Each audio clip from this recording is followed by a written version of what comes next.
आज का टॉपिक है हमारा ट्रांसपोर्टेशन इन प्लांट्स। इसके पहले हम लोग ट्रांसपोर्टेशन इन ह्यूमन बींग्स देख चुके थे, यानी कि हार्ट के बारे में पढ़ना था वो देख चुके थे, है ना। उसके बाद फिर लिम्फ के बारे में था, वो भी हम लोग जान चुके थे। आज का हमारा टॉपिक है transportation in plants. Transportation in plants को समझने से पहले कुछ चीजें जो समझनी जरूरी है वो ये कि ट्रांसपोर्टेशन ह्यूमन में भी होता है, प्लांट में भी होता है। फिर दोनों में डिफरेंस क्या है? देखो दोनों में डिफरेंस क्या है। पहली चीज, प्लांट मूव नहीं करता है, एनिमल यानी कि हम लोग मूव करते हैं। तो ज्यादा एनर्जी का जरूरत किसको है? एनिमल को, यानी कि हम लोगों को। दूसरी बात, हमारे बॉडी में 99.9 नहीं कह सकते हो, 99.8% कह लो, ज़्यादा बेटर रहेगा। 99.8% हमारे बॉडी में जो है ना वो सेल जो है वो लिविंग है, यानी कि जिंदा है। बात समझ में आ गया? तो इतना ज़्यादा जब सेल जिंदा है, लिविंग है, तो उनको परफॉर्म करने के लिए एनर्जी चाहिए। लेकिन प्लांट में बहुत सारे ऐसे सेल हैं जो कि डेड सेल है, उनका कोई यूज नहीं है। जैसे वो बार्क, ऊपर का जो हिस्सा रहता है बार्क, जो कि जैसे ये हमारा है उसके आउटर कवरिंग, उसको हम लोग कोई दिक्कत नहीं, वो क्या हमारा डेड सेल है। तो ये ना मूव करता है, ना इसके पास उतना लिविंग सेल है, इसीलिए इसको एनर्जी का जो जरूरत है वो बहुत ही कम है, रिक्वायरमेंट जो है इसका बहुत ही कम है। लेकिन ह्यूमन बींग्स मूव करता है, बहुत सारा परफॉर्म करता है अपना फंक्शन, है ना। हम लोग पढ़ते हैं, लिखते हैं, खाते हैं, पीते हैं, दौड़ते हैं, सोते हैं, हर चीज़ करते हैं हम लोग। हमारे पास मूवमेंट भी है, हमारे पास बहुत सारा लिविंग सेल भी है, इसीलिए हम लोगों को एनर्जी की जरूरत बहुत ही ज़्यादा है। लेकिन इसका मतलब ये नहीं है कि इसको एनर्जी का जरूरत नहीं है तो इसमें ट्रांसपोर्टेशन नहीं होगा, बिल्कुल होगा, इसमें भी होगा, कोई दिक्कत नहीं। चलो, इसमें ट्रांसपोर्टेशन जो होता है वो दो चीज़ों का मेनली होता है। पहला वाटर एंड मिनरल्स, दूसरा ऑक्सीजन या फिर कार्बन डाइऑक्साइड। बात समझ में आ रहा है? चलो, इसको समझने से पहले हमें एक चीज समझना पड़ेगा, वो क्या है? वो है हमारा वस्कुलर टिश्यू। क्या है? Vascular tissue. इसमें हमारा दो मेनली होता है, पहला होता है जाइलम और दूसरा होता है फ्लोएम। इसके बारे में हम लोग लगभग जानते भी हैं, क्लास 9th में इसके बारे में डीप स्टडी करना था, इसके बारे में हम लोग पढ़ चुके हैं क्लास 9 में। चलो, जाइलम और फ्लोएम क्या है इसको जानते हैं, उसके बाद फिर हम लोग अपने उस प्लांट पे चलेंगे। देखो यहाँ पे सबसे पहला क्या है? जाइलम। जाइलम जो है वो इट इज यूनिडायरेक्शनल, यानी कि जाइलम का जो डायरेक्शन है मूव करने का वो एक ही दिशा में है। अब ये कैसे है अभी हम लोग इसमें देखेंगे, लेकिन जो यहाँ पे लिखा हुआ है पहले देख लेते हैं। लेकिन दूसरा फंक्शन क्या है जाइलम का? Transport water and other minerals through osmosis. अब याद करो, प्लांट जब गैस का एक्सचेंज करता था तो किस प्रोसेस से? डिफ्यूजन प्रोसेस से। और यदि वाटर का एक्सचेंज करता था तो ऑस्मोसिस प्रोसेस से। तो ये किसका करेगा जाइलम ट्रांसपोर्टेशन? वाटर का करेगा, क्योंकि वाटर का करेगा तो किस प्रोसेस से? ऑस्मोसिस से करेगा, कोई दिक्कत नहीं। उसके बाद है हमारा फ्लोएम। फ्लोएम जो है बाई डायरेक्शनल है, यानी कि ये दोनों डायरेक्शन में मूव करता है, इसको भी हम लोग यहाँ पे भी जानेंगे। उसके बाद है हमारा transport food to different parts of the plant. इसका काम क्या है? इसका काम है फूड को प्लांट के अदर पार्ट में ट्रांसपोर्ट करना। किसका काम है? वो फ्लोएम का काम है, कोई दिक्कत नहीं। चलो, उसके बाद फिर ऊपर से आते हैं हमारे पास जाइलम में आते हैं। जाइलम हमारा दो चीज़ों से मिलकर बना हुआ है, पहला है हमारा वेसल्स और दूसरा है ट्रेकाइड्स। ठीक है, पहला वेसल्स और दूसरा ट्रेकाइड्स, इन दोनों से हमारा जो है वो पूरा का पूरा जाइलम बना हुआ है। और एक और चीज़ फ्लोएम। फ्लोएम बना हुआ है सीव ट्यूब और कॉम्पेनियन सेल से। ये सब चीज़ क्या है ये हम लोग 9th क्लास में जान चुके हैं। ये सब चीज़ क्या है? हालांकि दो इसमें और होता है, इसमें भी दो और होता है, लेकिन ये दोनों मेन, इन दोनों का मेन कंपोनेंट है, कोई दिक्कत नहीं है। बात समझ में आ गया है? तो इन दोनों के वजह से हमारा फ्लोएम बन पाता है और इन दोनों के वजह से हमारा एक जाइलम बन पाता है। ठीक है, अब ये फ्लोएम क्या है, जाइलम क्या है, इसको समझने से पहले हमको समझना पड़ेगा इसमें कुछ चीज़ों के बारे में। जैसे ये हमारे पास एक ट्री है ना, ये किसी भी चीज़ का ट्री हो सकता है। ठीक है, अब देखो यहाँ पे ट्री के नीचे क्या है? हमारा सॉइल है, मिट्टी है, मिट्टी को ही सॉइल कहते हैं। तो ये इसके नीचे हमारा फिर पानी भी होगा, है ना। अब प्लांट को अपना भोजन बनाने के लिए, यानी कि फोटोसिंथेसिस करने के लिए क्या चाहिए? वाटर चाहिए। लेकिन हम लोग पढ़े हुए हैं कि प्लांट को वाटर के बदले, वाटर तो चाहिए चाहिए, उसके अलावा और भी चाहिए। क्या चाहिए भाई? न्यूट्रिएंट्स के रूप में। और क्या चाहिए उसको? नाइट्रोजन, फास्फोरस, पोटासियम, मैग्नीशियम, और इस सब को चाहिए इसको। लेकिन ये सब ये लेगा कहाँ से? सॉइल से लेगा, कोई दिक्कत नहीं। और किस प्रोसेस से लेगा? ऑस्मोसिस प्रोसेस से लेगा। क्यों? क्योंकि ये सारा का सारा चीज किसमें सोल्यूबल रहता है, किसमें मिला हुआ रहता है? वाटर में। और वाटर जो ये लेगा वो किस प्रोसेस से? ऑस्मोसिस प्रोसेस से। कोई दिक्कत नहीं। अब आते हैं थोड़ा सा ऊपर, कार्बन डाइऑक्साइड और ऑक्सीजन ये भी चाहिए प्लांट को। जैसे कार्बन डाइऑक्साइड इसको कब चाहिए? दिन में चाहिए। और ऑक्सीजन इसको कब चाहिए?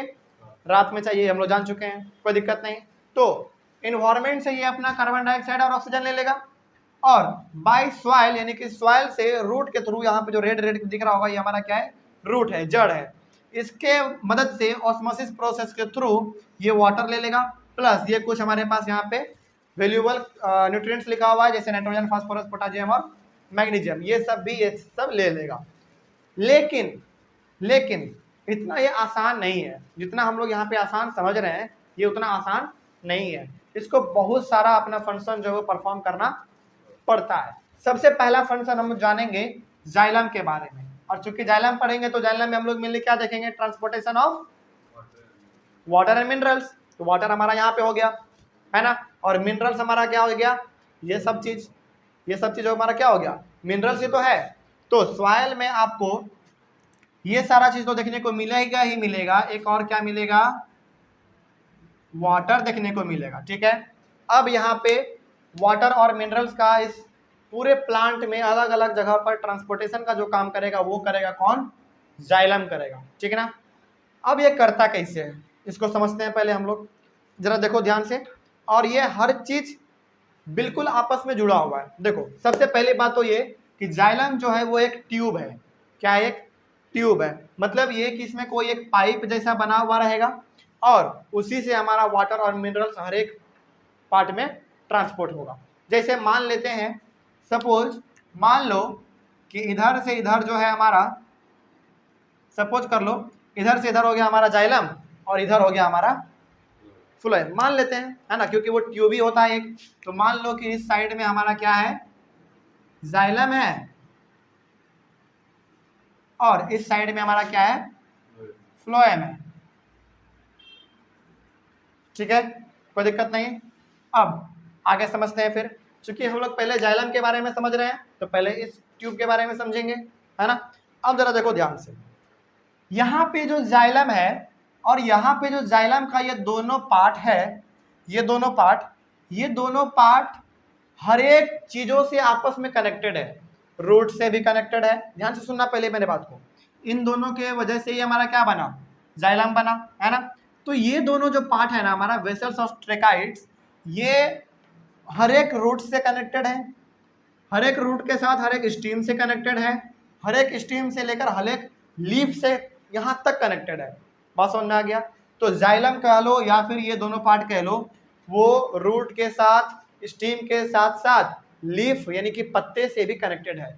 चूंकि कनेक्टेड रहेगा तभी तो वो वाटर बाय रूट स्टीम तक पहुंचा पाएगा और स्टीम से लीफ तक पहुंचा पाएगा, और जब लीफ तक पहुंच जाएगा तभी वो हमारा फोटोसिंथेसिस के द्वारा भोजन बना पाएगा। इसीलिए जाइलम जो है वो रूट से भी कनेक्टेड है, स्टीम से भी है और लीफ से भी है, कोई दिक्कत नहीं है। अब समझते हैं कि आखिर ये ट्रांसपोर्टेशन का काम ऊपर होता कैसे है। अब जरा देखो ध्यान से, हमारे बॉडी में ट्रांसपोर्टेशन का काम कौन कर रहा था? ब्लड कर रहा था, और उसको धक्का कौन मार रहा था? हार्ट मार रहा था, कोई दिक्कत नहीं। उसी प्रकार हमारे घर में जो हम लोग पानी टंकी में भरते हैं तो मोटर उसको धक्का मारता है, पानी को ऊपर जाता है, वो तब जाके भर पाता है। इसमें धक्का कौन मारेगा? क्योंकि इसमें भी तो ऊपर जाना है, पानी को, मिनरल्स को ऊपर जाना है, तभी तो जाके पत्ते तक पहुंचेगा पानी, और तभी हमारा फोटोसिंथेसिस का प्रोसेस हो पाएगा, यानी कि भोजन बन पाएगा। तो ये ऊपर धक्का मारता कौन है? धक्का मारता कौन है? धक्का यहाँ पे दो चीज मारता है, दो चीज। पहला है हमारा रूट प्रेशर, और दूसरा है हमारा सक्शन पुल। पुल, PULL पुल, सक्शन पुल। इसको समझने से पहले हमें समझना पड़ेगा एक और चीज, ascent of SAP. Ascent of SAP ये क्या चीज है? जरा कोई बता सकता है? जरा बताओ हमको, एसेंट ऑफ सैप क्या है? देखो यहाँ पे एक टर्म लिखने जा रहे हैं जिसका नाम है एसेंट ऑफ सैप। पढ़े हो? अच्छा चलो ठीक है, कोई दिक्कत नहीं, रिवीजन भी हो जाएगा हमारा। Ascent of SAP. Ascent of SAP क्या है? ये एक ऐसा प्रोसेस है जहां पे कि हमारा वाटर और मिनरल्स अगेंस्ट द ग्रेविटी ऊपर जा रहा होता है। बात समझ में आ रहा है क्या कह रहे हैं? अब जरा सोचो, ये यहाँ पे मान लो यहाँ पे हमारे पास वाटर है, मिनरल्स है, और यहाँ पे बाय रूट हमारा जो है वो जाइलम भी कनेक्टेड है, तो उसको ऊपर तो जाना है ना, और ऊपर यदि वो जा रहा है तो ग्रेविटी के अगेंस्ट जा रहा है, कोई दिक्कत नहीं। तो ये जो जाने का जो प्रोसेस है ना ग्रेविटी के अगेंस्ट, इसी को हम लोग कहते हैं एसेंट ऑफ सैप। बात समझ में आ रहा है? कोई दिक्कत नहीं। जैसे मान लो यदि हम इस मार्कर को ऊपर उछाले तो ये ग्रेविटी के अगेंस्ट जा रहा है, ग्रेविटी हमेशा इसको क्या करना चाहेगा? नीचे खींचना चाहेगा, तो ये बाद में नीचे भी गिरेगा, है ना। लेकिन यहाँ पे भी वही चीज है, इस वाटर को ऊपर जाना है, तो ये जो ऊपर जाने का जो प्रोसेस है अगेंस्ट द ग्रेविटी, उसी को हम लोग कहते हैं एसेंट ऑफ सैप। लेकिन जैसे यहाँ पे देखो, इसको जो हमको ऊपर भेजना हो, ऊपर फेंकना हो, तो प्रेशर कौन लगा रहा है? हम लगा रहे हैं, हमारा बॉडी लगा रहा है। तो ये जो ग्रेविटी के अगेंस्ट वाटर और मिनरल्स जाएगा, इसको कौन प्रेशर लगा के ऊपर भेजेगा? ये अपने आप तो जाएगा नहीं। हाँ, वो ठीक है कि ग्रेविटी के अगेंस्ट जा रहा है, ग्रेविटी के अगेंस्ट जा रहा है, लेकिन इसको ऊपर भेजेगा कौन? पुश कौन मारेगा? धक्का कौन देगा इसको? तो इसको धक्का मारेगा दो चीज, पहला रूट प्रेशर और दूसरा सक्शन पुल। अब समझते हैं सबसे पहले ये क्या है हमारा। तो इस एसेंट ऑफ सैप में, यानी कि इसको जो ग्रेविटी के अगेंस्ट जो धक्का मारेगा, वो हमारे पास दो चीज हो गया। पहला क्या हो गया? रूट प्रेशर, पहला रूट प्रेशर, और दूसरा सक्शन, SUCTION, सक्शन पुल। बात समझ में आ गया है? अब जानते हैं कि ये आखिर धक्का ये मारता कैसे है। देखो ध्यान से समझना इस चीज को। ठीक है, ये वाटर और मिनरल्स ऊपर जा रहा है, तो हम लोग कह दिए उसको एसेंट ऑफ सैप। क्यों? क्योंकि वो ग्रेविटी के अगेंस्ट जा रहा है। लेकिन इसको धक्का मारेगा कौन? इसको धक्का मारेगा रूट, यानी कि ये जड़। अब ये धक्का मारता कैसे है, जरा देखो ध्यान से। अच्छा, हायर कंसंट्रेशन और लोअर कंसंट्रेशन पढ़े होगे, है ना। मान लो कि प्लांट में अभी इस ट्री में लो कंसंट्रेशन है, और नीचे अंडरग्राउंड में वाटर का जो है वो हाई कंसंट्रेशन, यानी कि वाटर का मात्रा इसमें ज्यादा है।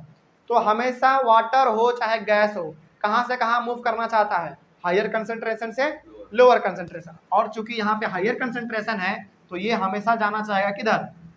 Lower concentration. और प्लांट में क्या है हमारा? लोअर कंसंट्रेशन है। तो रूट क्या करेगा? उसको एक प्रेशर मारेगा। उसको रूट क्या करेगा? वाटर को लेगा और ऊपर उसको प्रेशर मारेगा, कोई दिक्कत नहीं। और वो प्रेशर क्यों मार पा रहा है? क्योंकि यहाँ पे कंसंट्रेशन का डिफरेंस है। यहाँ पे नीचे हाई कंसंट्रेशन था, यहाँ पे पानी का मात्रा कम था, यानी कि लो कंसंट्रेशन था। तो हमेशा पानी जो है हायर कंसंट्रेशन से लोअर कंसंट्रेशन जाना चाहेगा, जिसके वजह से रूट क्या करेगा? एक प्रेशर क्रिएट करेगा। प्रेशर किस रूप में? हायर कंसंट्रेशन और लोअर कंसंट्रेशन प्रेशर क्रिएट करेगा। तो ये हमारा वाटर ऊपर चला गया, ऊपर जाके हमारा रूट में स्ट्रीम में जाएगा, फिर लीफ में जाएगा, और भी अलग अलग पार्ट में चला जाएगा। तो रूट प्रेशर समझ में आ गया। अब हमारे पास है एक सक्शन पुल। अब ये सक्शन पुल क्या है समझना ध्यान से। सक्शन पुल में भी हायर कंसंट्रेशन और लोअर कंसंट्रेशन का ही कॉन्सेप्ट है, इसमें भी कुछ अलग चीज नहीं है। समझते हैं इसको। देखो, हम लोग जानते हैं कि यदि ये वाटर जा रहा है तो बाय लीफ में कौन सा? स्टोमाटा से हमारा वाटर का एवोपरेशन भी होता था, याद है? चलो, तो वहां पे जो एवोपरेशन हो रहा है वाटर, यानी कि इन्वायरमेंट में मिल रहा है, तो लीफ में क्या हो रहा है? पानी का मात्रा कम हो रहा है, यानी कि वहां पे लो कंसंट्रेशन क्रिएट हो रहा है। अब चूंकि वहां पे लो कंसंट्रेशन है और यहाँ पे नीचे हाई कंसंट्रेशन था, तो ये हमेशा ऊपर से कहाँ जाना चाहेगा? नीचे से कहाँ जाना चाहेगा? ऊपर जाना चाहेगा। क्यों? क्योंकि ऊपर में है लो कंसंट्रेशन, नीचे में है हाई कंसंट्रेशन। तो यहाँ पे जो लॉस ऑफ वाटर तुम देख रहे हो, लॉस ऑफ वाटर जो देख रहे हो प्लांट से, इसको हम लोग कहते हैं ट्रांसपीरेशन। क्या कहेंगे? बोलो जल्दी। ट्रांसपीरेशन। तो यहाँ पे हम लोग लिख देते हैं एक टर्म, ट्रांसपीरेशन।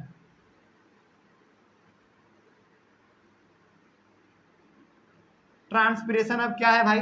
तो ट्रांसपीरेशन क्या है? एक प्रोसेस है जिस प्रोसेस के दौरान हमारे प्लांट से वाटर का जो है ना, वो वाटर का क्या होता है? एवोपरेशन होता है। तो अब यदि इसका कोई डेफिनेशन पूछे तो क्या बताओगे? The loss of water from the plant to into water vapour in the form of water vapour. Water vapour के ही रूप में तो जाता है वो, फिर से, the loss of water by the plant in the form of water vapour are known as transpiration. कोई दिक्कत नहीं, बात समझ में आ गया है। तो अब चूंकि वाटर लॉस हो रहा है तो मीडियम कैसा क्रिएट हो गया, लो कंसंट्रेशन। तो अब यहाँ पे जो ये लीफ क्या करेगा, नीचे से ऊपर की ओर पुल करेगा, यानी कि पानी को ऊपर करेगा, खींचेगा, पुल करेगा, उसको हम लोग कहेंगे अपना सक्शन पुल। अब बात समझ में आ गया है।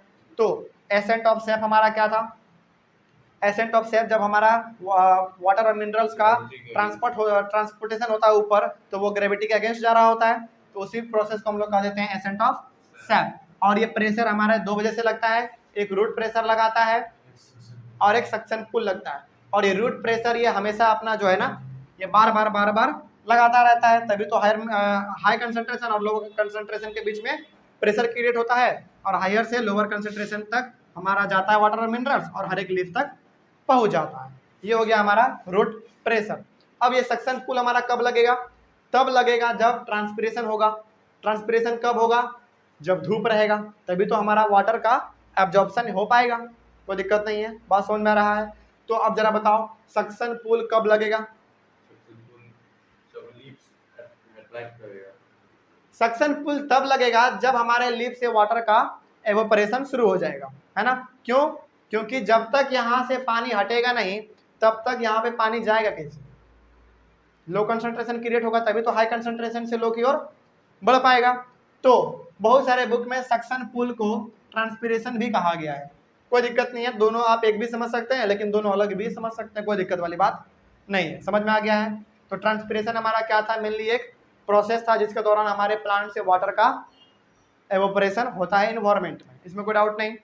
और जब भी ऐसा होगा तो लीफ क्या करेगा, नीचे की ओर एक पुल करेगा, पुश करेगा, वाटर को ऊपर खींचने का, उसी को हम लोग कह देंगे अपना सक्शन पुल।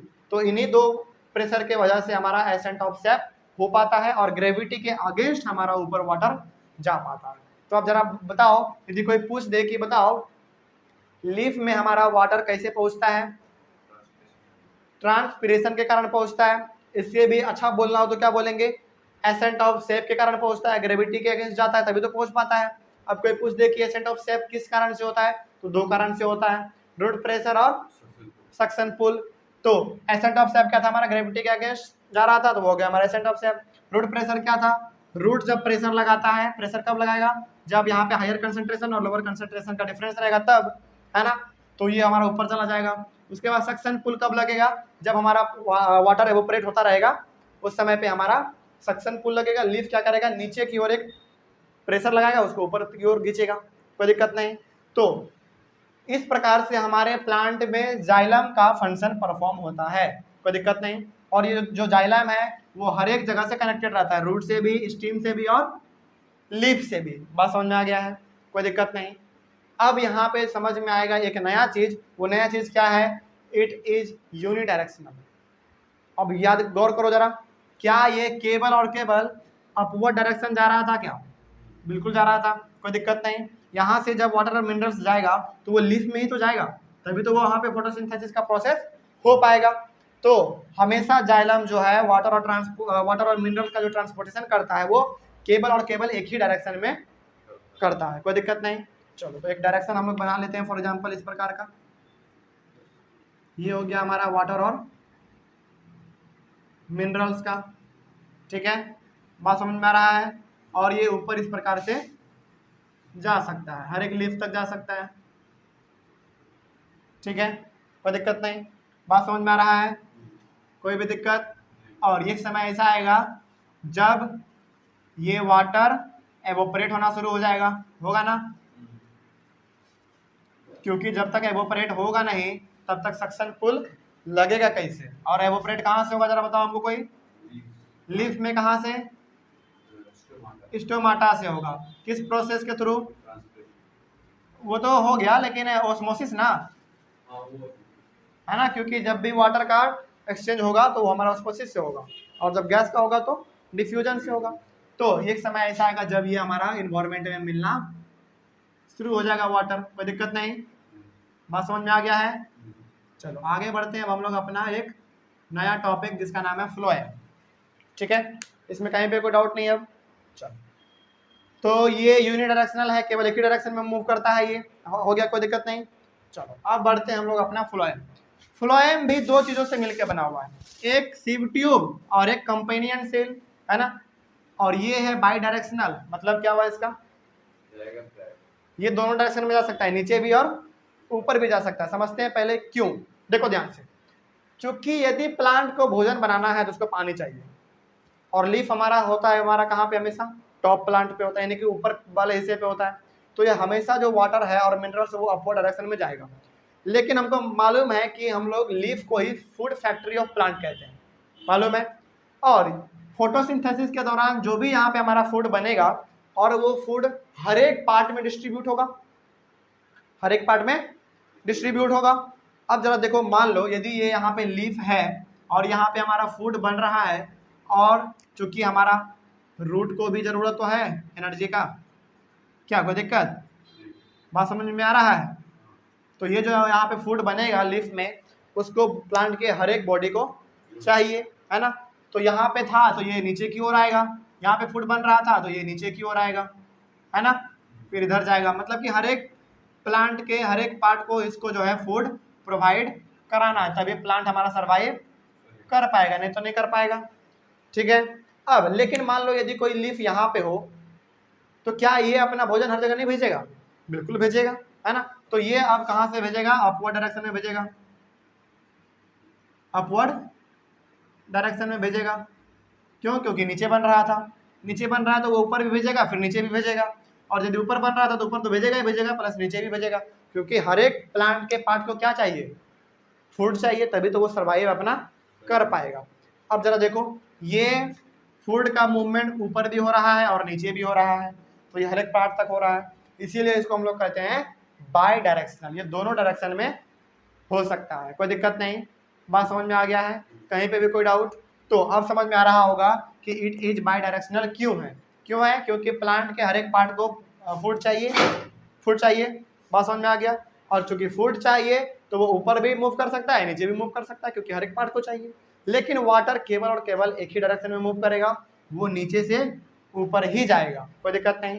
बात समझ में आ गया है। चलो, इसके बाद यदि कहीं पे भी कोई डाउट हो जाइलम या फिर फ्लोएम में, तो आप पूछो। समझ में आ गया है। तो जाइलम भी हमारा एक अलग ट्यूब इसमें काम करता है, एक अलग ट्यूब जैसा बना हुआ रहता है, पाइप जैसा। और जाइलम फ्लोएम दोनों का जो है यहाँ पे एक अलग अलग पाइप बना हुआ रहता है, और दोनों का फंक्शन क्या, अलग अलग फंक्शन है। जाइलम हमारा वाटर और मिनरल्स का ट्रांसपोर्टेशन करता है, और फ्लोएम हमारा फूड का ट्रांसपोर्टेशन करता है। और ये कौन सा फूड ट्रांसपोर्ट करेगा, वही फूड जो फोटोसिंथेसिस के दौरान बनेगा, है ना। कोई दिक्कत नहीं। अब समझ में आ गया है पूरा चीज, कहीं पे कोई डाउट है तो पूछो। ये हमारा पूरा का पूरा ट्रांसपोर्टेशन था किसमें, प्लांट में, कोई दिक्कत नहीं। एक और चीज जो इसमें नया चीज है वो ये कि यहाँ पे वाटर का लॉस हो रहा था, तो उसको हम लोग प्रोसेस को कर दिए ट्रांसपिरेशन। और जब ट्रांसपिरेशन होगा तो आपका सक्शन पुल अपने आप लगेगा, है ना। अब जब फूड जब हर जगह ट्रेवल हो रहा है, ऊपर भी जा रहा है फूड, नीचे भी फूड आ रहा है, तो उस प्रोसेस को हम लोग कहते हैं ट्रांसलोकेशन। क्या कहेंगे, ट्रांसलोकेशन। फ्लोएम में आपको देखने को मिलेगा क्या, ट्रांसलोकेशन। जिस प्रकार यहाँ पे हमारा ट्रांसपिरेशन प्रोसेस था, जहाँ पे कि वाटर लूज हो रहा था ना लूज, और इसी प्रकार से हमारा एक प्रोसेस है ट्रांसलोकेशन। ये ट्रांसलोकेशन एक ऐसा प्रोसेस है जिस प्रोसेस के दौरान जहाँ जहाँ लीफ है वहाँ से हमारा फूड जो है वो नीचे भी आ सकता है और ऊपर भी जा सकता है। यानी कि ट्रांसलोकेशन में हमारा मेनली एक प्रोसेस है जहाँ की प्लांट के हर एक बॉडी पार्ट में फूड का सप्लाई होता है, कोई दिक्कत नहीं है। बात समझ में आ गया है, कहीं पे भी कोई समस्या हो तो पूछो। अच्छा एक बात जरा बताओ हमको, क्या एक बात जरा बताओ हमको, क्या प्रेशर ज्यादा किसमें लग रहा है, फ्लोएम में या जाइलम में? प्रेशर ज्यादा किसमें लग रहा है? प्रेशर ज्यादा फ्लोएम में नहीं लग रहा है, ज्यादा प्रेशर लग रहा है जाइलम में। क्योंकि इसको नीचे से लेकर प्लांट के सबसे टॉप वाले पार्ट यानी कि लीफ तक इसको पहुंचाना है वाटर और मिनरल, तो इसमें क्या लगेगा, फोर्स ज्यादा लगेगा, है ना। लेकिन फूड में यानी कि फ्लोएम में उतना प्रेशर नहीं लगेगा। बोलो क्यों? क्योंकि ये तो सबसे ऊपर में बन रहा है और ऊपर से उसको नीचे आने में उतना ज़्यादा फोर्स लगने का जरूरत नहीं है। जैसे मान लो यदि हमको नीचे से ऊपर जाना हो तो हमको बहुत मेहनत करके चलना पड़ता है सीढ़ी पे, और यदि ऊपर से नीचे आना तो कूद जाइए। प्रेशर लग रहा है क्या? नहीं लग रहा है। तो जाइलम में हमको प्रेशर ज़्यादा लगाना पड़ता है और फ्लोएम में कम लगाना पड़ता है, और इसी से हमारा पूरा का पूरा ट्रांसपोर्टेशन प्लांट में हो जाता है। बात समझ में आ गया? अब कोई दिक्कत नहीं। तो इस प्रकार से हम लोग कह सकते हैं कि प्लांट में एनर्जी की ज़रूरत जो है वो बहुत कम है, लेकिन फिर भी ये जो है अपना ट्रांसपोर्टेशन का काम पूरा का पूरा करता है। बात समझ में आ गया? कोई दिक्कत नहीं। अब चलो, अब यहाँ पे यदि कोई डाउट नहीं है तो अब हम लोग यहाँ पे अपना क्लास ओवर करेंगे। कोई भी डाउट है? क्लास ओवर किया जाए? चलिए, थैंक यू वेरी मच।